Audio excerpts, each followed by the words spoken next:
अस्सलामुअलैकुम एवरीवन। आज हमारा पाकिस्तान स्टडीज़ का थर्ड लेसन है जिसमें हमने पढ़ना है फॉर्मेशन ऑफ मुस्लिम लीग 1906। आज की वीडियो में हम पढ़ेंगे कि मुस्लिम लीग क्या है, मुस्लिम लीग क्यों बनी और मुस्लिम लीग ने क्या क्या रोल प्ले किए। तो अपना टॉपिक स्टार्ट करते हैं। 1857 की जंग आज़ादी के बाद जो पहला स्टेप लिया गया वो था कांग्रेस बनी, यानी कांग्रेस जो कि हिंदुओं की पार्टी थी वो बनी। उसने वन नेशन थ्योरी के अकॉर्डिंग काम करना शुरू कर दिया। उसने बोला कि सब कॉन्टिनेंट के अंदर, बड़े सगीर के अंदर सिर्फ एक पॉलिटिकल पार्टी है जो कि है कांग्रेस, और वो इन सब कम्युनिटीज़ को जो कि सब कॉन्टिनेंट के अंदर रहती हैं उनके जो पॉलिटिकल, सोशल, रिलीजियस, इकोनॉमिक सब राइट्स को वो अच्छी तरीके से ब्रिटिश गवर्नमेंट के सामने रिप्रेजेंट कर सकती है और वो सबके हकूक़ का ख्याल रखेगी। लेकिन जैसे जैसे वक्त गुजरता गया ये जाहिर होता गया कि कांग्रेस जो है वो सिर्फ और सिर्फ हिंदुइज्म को प्रोटेक्ट करी है, सिर्फ हिंदुइज्म को प्रमोट करी है, हिंदुओं के लिए काम करी है। उसके बाद क्या हुआ कि जब कांग्रेस के जुल्म सितम बढ़ते गए तो मुसलमानों को ऐसा फील हुआ कि नहीं, हमारा जो है वो एक अलग एक पॉलिटिकल पार्टी होनी चाहिए, एक अलग प्लेटफॉर्म होना चाहिए जिसके ज़रिए हम अपनी कम्युनिटी के यानी मुस्लिम कम्युनिटी के जो राइट्स हैं या जो मुतालबात हैं उसको ब्रिटिश गवर्नमेंट के सामने पेश कर सकें और आज़ादाना तरीके से अपनी ज़िंदगी गुजार सकें। तो उसके लिए फिर उन्होंने जदोजहद की और फिर उन्होंने एक पॉलिटिकल पार्टी बनाई जिसका नाम उन्होंने मुस्लिम लीग रखा, जो कि इंडिया के मुसलमानों को रिप्रेजेंट करती थी। सब कॉन्टिनेंट में जो मुसलमान रहते थे उनको रिप्रेजेंट करती थी। ये मैंने आपको मुस्लिम लीग की फॉर्मेशन का थोड़ा सा एक इंट्रोडक्शन दिया है। अब मैं आपको वो कॉजेज़ बताती हूँ जिनकी वजह से मुस्लिम लीग बनी। सबसे पहली वजह या सबसे पहला रीज़न जो है फॉर्मेशन ऑफ मुस्लिम लीग का वो है the war of independence of 1857। तो 1857 की जंग आज़ादी के बाद मुसलमानों की जो कंडीशन है वो बहुत ज़्यादा बुरी हो गई और ब्रिटिश ने या कांग्रेस ने मुसलमानों के ऊपर जुल्म सितम शुरू कर दिया, उनको टॉर्चर करना शुरू कर दिया। तो उसके बाद जो है मुसलमानों को लगा कि हमारे पास एक प्रॉपर ऑर्गेनाइजेशन होनी चाहिए, यूनिटी होनी चाहिए हमारे अंदर, ताकि हम अपने नज़रियात या अपनी जो हमारी ज़रूरियात हैं या पॉलिटिकल नीड्स हैं, सोशल इकोनॉमिकल नीड्स हैं, रिलीजियस नीड्स हैं, उनको बेटर तरीके से हम एक प्लेटफॉर्म के ज़रिए ब्रिटिश गवर्नमेंट तक पहुंचा सकें। तो 1857 की जो जंग आज़ादी है वो एक बहुत बड़ी वजह है for the formation of Muslim league. Next जो रीज़न है वो है नेगेटिव पॉलिसीज़ ऑफ कांग्रेस। जब कांग्रेस बनी तो उसने बोला कि बड़े सगीर के अंदर सिर्फ एक नेशन है। उन्होंने वन नेशन थ्योरी के अकॉर्डिंग काम करना शुरू कर दिया। उन्होंने कहा हम सबको प्रोटेक्ट करेंगे, जितनी भी कम्युनिटीज बड़े सगीर के अंदर रहती हैं हम सबको प्रोटेक्ट करेंगे। लेकिन जैसे जैसे वक्त गुजरता गया तो पता चल गया कि कांग्रेस जो है वो सिर्फ हिंदुइज्म को प्रोटेक्ट कर रही है और कांग्रेस जो है वो मुसलमानों के पॉलिटिकल अफेयर्स में इंटरफेरेंस बिल्कुल भी बर्दाश्त नहीं करती थी और ना ही उनके हकूक़ को तहफ़्फ़ुज़ दे रही थी। तो उस वक्त मुसलमानों को लगा कि हमें यूनाइट होने की ज़रूरत है और हमें एक पॉलिटिकल पार्टी बनाने की ज़रूरत है। नंबर थर्ड पे जो इम्पॉर्टेंट रीज़न है for the formation of Muslim league वो है उर्दू हिंदी कंट्रोवर्सी। जब मुस्लिम जो है सब कॉन्टिनेंट पे रूल कर रहे होते हैं, मुसलमानों की हुकूमत होती है, तो उर्दू लैंग्वेज जो है वो एक बहुत डिवेलप्ड लैंग्वेज थी और उस टाइम पे उसने आहिस्ता आहिस्ता एक नेशनल लैंग्वेज का दर्जा जो है वो इख्तियार कर लिया और इजीली लोग जो है उस उर्दू लैंग्वेज को अंडरस्टैंड करने लगे सब कॉन्टिनेंट के अंदर। लेकिन जब मुस्लिम रूल का डाउनफॉल शुरू हुआ और मुसलमानों की हुकूमत ख़त्म हुई तो हिंदुओं ने ये कोशिश की कि हम हिंदी को नेशनल लैंग्वेज का दर्जा दें और उर्दू को कन्वर्ट कर दें इनटू हिंदी। उसके बाद मुसलमानों को लगा कि हिंदू जो हैं वो हमें डिप्राइव करना चाहते हैं, महरूम करना चाहते हैं हमारी लैंग्वेज से। तो उस टाइम पे उनको लगा कि हमें सोशली, इकनॉमिकली, पॉलिटिकली हमें मुनज़्ज़म होने की, यूनाइट होने की ज़रूरत है और अपना एक पॉलिटिकल प्लेटफॉर्म बनाने की ज़रूरत है जिससे हम अपने हकूक़ का तहफ़्फ़ुज़ कर सकें। नेक्स्ट जो इम्पॉर्टेंट रीज़न है for the formation of Muslim league वो है प्रॉस्पेरिटी ऑफ मुस्लिम्स, यानी मुसलमानों की कामयाबी के लिए ये ज़रूरी था कि एक पॉलिटिकल प्लेटफॉर्म बनाया जाए जिससे उनके पॉलिटिकल, रिलीजियस और इकोनॉमिक्स राइट्स को प्रोटेक्ट किया जा सके। तो इसमें वो कहता है कि सर सैयद अहमद अली ख़ान ने मुसलमानों को एडवाइस किया कि वो कांग्रेस की जो पॉलिसीज़ हैं उनसे दूर रहे, उनकी पॉलिटिक्स से दूर रहे। लेकिन इस चीज़ का हरगिज़ मतलब ये नहीं था कि सर सैयद ये चाहते हैं कि मुसलमान जो है गवर्नमेंटल अफेयर्स में पार्ट ना लें, क्योंकि कोई भी नेशन जो है वो अपने पॉलिटिकल राइट्स को सिक्योर नहीं कर सकती जब तक कि वो गवर्नमेंटल अफेयर्स में पार्टिसिपेट नहीं करे। जब वो गवर्नमेंट के सामने अपने मफादात नहीं रखेगी, अपनी कंडीशंस नहीं रखेगी, तब तक वो अपने राइट्स को किस तरह से रिप्रेजेंट करेगी और किस तरह से उनको प्रोटेक्ट करेगी। नेक्स्ट जो मोस्ट इम्पॉर्टेंट रीज़न है जिसकी वजह से मुस्लिम लीग बनाई गई वो है टू नेशन थ्योरी। अब इसमें क्या होता है कि हिंदू और मुसलमान बहुत साल मिलकर रहते हैं, लेकिन उनके जो डिफरेंसेस हैं वो कभी भी ख़त्म नहीं हुए। सबसे बड़ी चीज़ उनका रिलीजन डिफरेंट था, उनकी लैंग्वेजेस, उनका जो कल्चर था, सकाफ़त, उनकी हर चीज़ जो है, उनका रहन सहन एक दूसरे से मुख्तलिफ था। लेकिन जो हिंदू थे या जो कांग्रेस थी, वो फिर भी वन नेशन थ्योरी के अकॉर्डिंग जो है वो काम करी थी। लेकिन जब हिंदुओं ने पॉलिटिकल प्लेटफॉर्म पे काम करना शुरू किया थ्रू द कांग्रेस, तो उससे उन्होंने ये अपने अमल से साबित किया कि हिंदू और मुसलमान जो है वो डिफरेंट है, वो कभी भी एक साथ नहीं रह सकते, क्योंकि उन्होंने मुसलमानों के साथ जुल्म सितम शुरू कर दिया, उनके कल्चर को, उनके रिलीजन को बदलने की कोशिश की और अपनी जो रूल्स थे उसके अकॉर्डिंग चाहते थे कि सब लोग जो है उसके अंडर रहते हुए काम करें। तो उसके बाद मुसलमानों को इस चीज़ का आइडिया हुआ कि ये वन नेशन थ्योरी नहीं, यहाँ पे टू नेशन थ्योरी जो है वो लागू होती है और मुसलमान हिंदुओं से बिल्कुल डिफरेंट हैं क्योंकि उनका रिलीजन डिफरेंट है। तो उसके बाद उन्होंने सेपरेट नेशन का दावा किया। उन्होंने कहा यहाँ पे टू नेशन थ्योरी इन्फोर्स होती है और यहाँ पे एक मुसलमानों का अलग वतन होना चाहिए, और उसको हासिल करने के लिए उनको पॉलिटिकली ऑर्गेनाइज होने की ज़रूरत थी। तो ये भी एक बड़ी वजह थी मुस्लिम लीग को बनाने की। नेक्स्ट जो इम्पॉर्टेंट रीज़न है मुस्लिम लीग बनाने का, वो है पार्टीशन ऑफ बंगाल। उसमें क्या होता है कि 1905 में बंगाल को 2 हिस्सों में तकसीम किया जाता है और कांग्रेस जो है वो इस पार्टीशन की सख्त मुखालफत करती है। और इसमें क्या होता है कि बंगाल के जो मुसलमान हैं उनको उनके हकूक़ के तहफ़्फ़ुज़ की उम्मीद दिलवाई जाती है, लेकिन जो भी काम उनके राइट्स को प्रोटेक्ट करता है या जो उनके लिए फेवरेबल होता है, कांग्रेस या हिंदू जो हैं वो उसकी मुखालफत करते हैं और हिंदू उस काम को नापसंद करते हैं। और फिर इसी के चलते उन्होंने एक स्लोगन रेज करना शुरू कर दिया, एक नारा लगाना शुरू कर दिया कि इंडिया इज़ फॉर हिंदूज़, कि जो इंडिया है वो हिंदुओं के लिए है। तो उस टाइम तक मुसलमानों की कोई ऐसा पॉलिटिकल प्लेटफॉर्म नहीं था जिसके थ्रू वो अपने जो राइट्स हैं उनको प्रोटेक्ट कर सकें या उनको रेज कर सकें। तो उस टाइम पे जो है ज़रूरी हो गया कि एक ऐसा एक मुनज़्ज़म, एक यूनाइट प्लेटफॉर्म होना चाहिए जिसके थ्रू मुसलमान अपने राइट्स को प्रोटेक्ट कर सकें।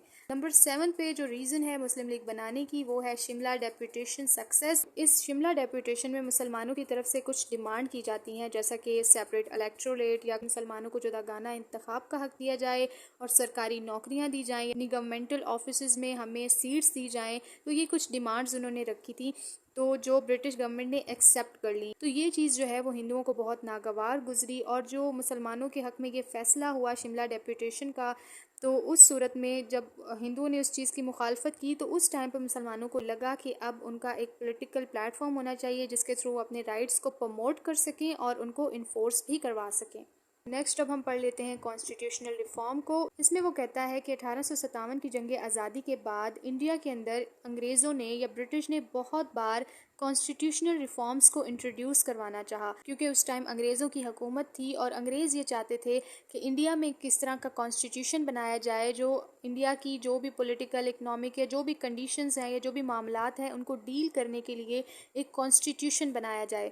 और इसके लिए ये ज़रूरी था कि इंडिया में जो लोग रहते हैं या बरे सगीर के अंदर जो लोग रहते थे, डिफरेंट कम्युनिटीज़, वो गवर्नमेंट का साथ दें या गवर्नमेंट के साथ कोऑपरेट करें। तो बरे सगीर के अंदर उस टाइम पे सिर्फ हिंदू तो रहते नहीं थे, वहाँ पे डिफरेंट कम्युनिटीज़ रहती थी जिनमें मुस्लिम भी थे, सिख भी थे।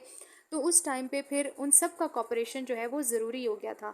लेकिन पॉलिटिकली जो ऑर्गेनाइज थे वो सिर्फ और सिर्फ हिंदू थे, क्योंकि उन्होंने अपनी पॉलिटिकल पार्टी बना रखी थी जो कि थी कांग्रेस। लेकिन कॉन्स्टिट्यूशन बनाने के लिए ब्रिटिश ये चाहते थे कि सब जो कम्युनिटीज़ हैं या जितने भी इंडियंस हैं वो भी कॉपरेट करें हमारे साथ।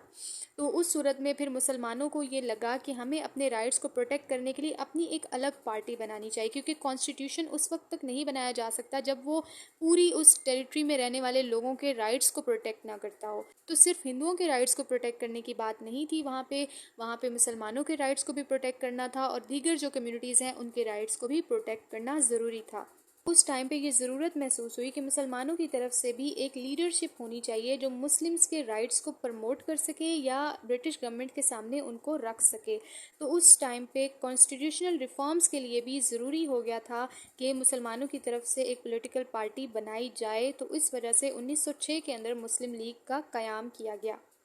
नेक्स्ट अब हमारा पॉइंट है ऑब्जेक्टिव्स ऑफ मुस्लिम लीग, के मुस्लिम लीग का मकसद क्या था, ऑब्जेक्टिव क्या था। इसमें वो नंबर 1 पे कहता है to promote the feeling of loyalty to British government. इसका मतलब ये कि जब 1857 की जंग आज़ादी के बाद ब्रिटिश गवर्नमेंट जो है वो मुसलमानों के खिलाफ हो गई या फिर बहुत ज़्यादा मिसअंडरस्टैंडिंग्स क्रिएट हो गई मुसलमानों के लिए ब्रिटिश गवर्नमेंट के माइंड में, तो उस मिसअंडरस्टैंडिंग को दूर करने के लिए मुस्लिम लीग ने सोचा कि हम कुछ इस तरह के स्टेप्स लें ताकि जिससे वफादारी साबित हो सके ब्रिटिश गवर्नमेंट के माइंड में कि मुसलमान जो हैं वो वफादार हैं आपके साथ, ब्रिटिश गवर्नमेंट के खिलाफ नहीं है। गवर्नमेंट जो भी स्टेप लेगी इंडिया की बेटरमेंट के लिए, मुसलमान जो हैं वो गवर्नमेंट का साथ देंगे। और यही मकसद था कि मिसअंडरस्टैंडिंग्स को ख़त्म करके एक वफादारी की जो एक आंसर है उसको क्रिएट किया जाए गवर्नमेंट की नज़र में। नेक्स्ट जो ऑब्जेक्टिव है वो है to protect the political rights and interest of the Muslim of India and respectfully present them to the government. इसका मतलब ये कि मुसलमानों के जो पॉलिटिकल राइट्स थे, जो सियासी हकूक थे, उनको गवर्नमेंट के सामने बेटर तरीके से रिप्रेजेंट किया जाए ताकि उन राइट्स को इन्फोर्स भी करवाया जा सके। नंबर 3 पे वो कहता है कि बरसगीर के अंदर जो डिफरेंट कम्युनिटीज़ रहती हैं, अगर वो इंडिया की बेटरमेंट के लिए काम कर रही हैं तो उनका भी साथ दिया जाए विदाउट बीइंग प्रेजुडिस, बगैर ज़ात पात रंग नस्ल का फ़र्क किए उन कम्युनिटीज़ का साथ दिया जाए ताकि बरसगीर की या इंडिया की बेटरमेंट के लिए जो है वो काम किया जा सके। नेक्स्ट अब हम पढ़ते हैं रोल ऑफ मुस्लिम लीग कि जब मुस्लिम लीग बनी तो उसने क्या क्या रोल प्ले किए, क्या क्या चीज़ें उसने की। नंबर 1 पे है मिंटो मोर्ले रिफॉर्म्स 1909। इसमें वो कहता है कि मुसलमानों ने मुस्लिम लीग के प्लेटफॉर्म के थ्रू सेपरेट इलेक्टोरेट की डिमांड की थी 1909 के अंदर, जो कि अथॉरिटीज़ ने एक्सेप्ट भी कर ली इन एन एक्ट, जिस एक्ट को कहा जाता है Minto Morley reforms act. Number 2 पे है लखनऊ पैक्ट 1916। इसमें वो कहता है कि 1916 के अंदर दोनों जो कांग्रेस और मुस्लिम लीग हैं वो for the first time Calcutta के अंदर मिलती हैं और यूनाइट होती हैं और वो ब्रिटिश गवर्नमेंट के सामने कुछ डिमांड्स रखती हैं। वो कहती हैं कि हमें सेल्फ गवर्नमेंट चाहिए, कि हम इंडिया के तमाम मामलात को खुद ही डील करेंगे, हमें सेल्फ गवर्नमेंट चाहिए। दूसरा उसने ये डिमांड रखी कि मुसलमानों को सेंट्रल गवर्नमेंट के अंदर 1/3 सीट्स दी जानी चाहिए, यानी अगर 3 सीट्स हैं तो उसमें से 1 सीट जो है वो मुसलमानों को दी जाए। और भी इसके अलावा बहुत सारी कंडीशंस थी, लेकिन ये दोनों पार्टीज जो हैं वो यूनाइट हुई, एक चीज़ पे इकट्ठी हुई पहली दफ़ा। अदरवाइज जो है इन दोनों पार्टीज़ ने एक दूसरे की मुखालफत की, कांग्रेस ने मुस्लिम लीग की, मुस्लिम लीग ने कांग्रेस की। लेकिन ये कलकत्ता के अंदर लखनऊ पैक्ट के थ्रू दोनों पार्टीज जो हैं वो यूनाइट हुई थी। इसमें उसने एक ये बात कही है कि in this pact India declared the separate status of Muslims, यानी जाहिर सी बात है अगर इंडिया जो है यानी कांग्रेस जो है वो अगर मुस्लिम लीग को या मुसलमानों को 1/3 रिप्रेजेंटेशन देने के लिए एग्री हो जाती है तो ऑब्वियस सी बात है कि वो उनके सेपरेट स्टेटस को एक्सेप्ट कर रही है, डिक्लेयर कर रही है, मान रही है। तो ये भी एक इम्पॉर्टेंट रोल प्ले किया है मुस्लिम लीग ने। नंबर 3 पे जो पॉइंट है वो है हमारे पास साइमन कमीशन 1926। इसमें वो कहता है कि 1926 में एक कमीशन जो है वो इंडिया में भेजा जाता है under the chairmanship of Sir John Simon. और ये कमीशन क्यों आता है? To settle the Hindu Muslim differences, ताकि जो हिंदू और मुसलमानों के दरमियान जो इख्तलाफात हैं उनको ख़त्म किया जा सके। लेकिन ये जो कमीशन है ये फ्रूटफुल साबित नहीं होता और रिजेक्ट कर दिया जाता है क्योंकि इसमें कांग्रेस का कोई लीडर भी पार्टिसिपेट नहीं करता। नंबर 4 पे जो इम्पोर्टेंट रोल प्ले किया है मुस्लिम लीग ने वो है जिनास 14 पॉइंट 1929। इसमें वो कहता है कि जिना ने नेहरू रिपोर्ट को रिजेक्ट कर दिया और उसके बाद उन्होंने 14 पॉइंट्स यानी 14 नुकात पेश किए थे 1929 के अंदर, और इसके थ्रू उन्होंने 2 कौमी नज़रिए को पेश किया और उन्होंने कहा कि मुसलमान जो हैं वो हिंदुओं से मुख्तलिफ हैं और उनका एक अलग वतन होना चाहिए। नंबर 5 रोल जो मुस्लिम लीग प्ले करती है वो है इन शिमला कॉन्फ्रेंस 1945। इसमें वो कहता है कि लॉर्ड वेवल जो है वो शिमला के अंदर एक कॉन्फ्रेंस बुलाता है 1945 के अंदर, और ये कॉन्फ्रेंस फेल हो जाती है due to the one sided attitude of Lord Wavell. यानी लॉर्ड वेवल की जो हमदर्दियां हैं वो कांग्रेस के साथ होती हैं या हिंदुओं के साथ होती हैं। तो कायदे आजम इस कॉन्फ्रेंस के थ्रू ये क्लियर कर देते हैं कि मुस्लिम लीग जो है वो मुसलमानों को रिप्रेजेंट कर सकती है और मुस्लिम लीग जो है मुसलमानों की जमात है। तो जब भी आप मुसलमानों की बात करेंगे तो वो मुस्लिम लीग के प्लेटफॉर्म से होगी रादर देन कांग्रेस और any other political party. Number 6 पे जो बड़ी अचीवमेंट है मुस्लिम लीग की वो है इन जनरल इलेक्शन 1945 टू 1946। इसमें वो कहता है कि सेंट्रल और प्रोविंशियल असेंबलीज के इलेक्शंस होते हैं 1945 से 1946 के बीच में, जिसमें मुस्लिम लीग जीत जाती है और 30 सीट्स मिलती हैं मुस्लिम लीग को सेंट्रल लेजिस्लेशन में और 495 में से 430 सीट्स मिलती हैं प्रोविंशियल लेजिस्लेशन में। ये एक बड़ी अचीवमेंट है मुस्लिम लीग की, जिसके थ्रू मुस्लिम लीग जो है वो एक स्ट्रेंथ में आ जाती है है और उसकी जो पॉलिटिकल कंडीशन है वो स्ट्रांग हो जाती है। नंबर 7 पे जो रोल है मुस्लिम लीग का वो है इन दिल्ली कन्वेंशंस 1946। इसमें वो कहता है कि कायदे आज़म एक कन्वेंशन बुलाते हैं ऑल इंडिया मुस्लिम लीग का दिल्ली के अंदर, और इस कन्वेंशन में वो पाकिस्तान बनाने की जो स्ट्रगल है उसमें जितने भी हर्डल्स आती हैं या जितने भी उनको खदशात होते हैं उसको मद्देनज़र रखते हुए वो प्लानिंग करते हैं या वो रूल्स बनाते हैं ताकि वो अपना ये जो नेशनल गोल है पाकिस्तान बनाने का इसको अचीव कर सकें। नेक्स्ट जो रोल प्ले किया है मुस्लिम लीग ने वो है इन 3 जून प्लान 1947। इसमें वो कहता है कि लॉर्ड माउंटबेटन जो है वो एक प्लान प्रिपेयर करते हैं कि इंडिया और पाकिस्तान के दरमियान ट्रांसफ़र ऑफ पावर्स किस तरह से की जाए। जितनी भी पावर्स हैं चाहे वो सोशल हैं, पॉलिटिकल हैं, इकनॉमिकल हैं, जितनी भी पावर्स हैं उनको किस तरह से और किस दिन जो है वो ट्रांसफ़र किया जाना चाहिए, उस हवाले से प्लान बनाया जाता है और इस प्लान को कांग्रेस और मुस्लिम लीग दोनों एक्सेप्ट कर लेती हैं और इस तरह से पावर्स ट्रांसफ़र होने के बाद पाकिस्तान जो है वो वजूद में आ जाता है। तो आज के टॉपिक में मैंने आपको ये क्लियर किया कि मुस्लिम लीग किसने बनाई, क्यों बनाई, इसकी वजह क्या थी और मुस्लिम लीग ने क्या क्या रोल्स प्ले किए और किस तरह से मुस्लिम लीग की काविशों से पाकिस्तान बना। उम्मीद है आज का लेसन आपको समझ आया होगा। दोबारा मिलते हैं किसी नेक्स्ट लेसन के साथ, तब तक के लिए अल्लाह हाफिज़।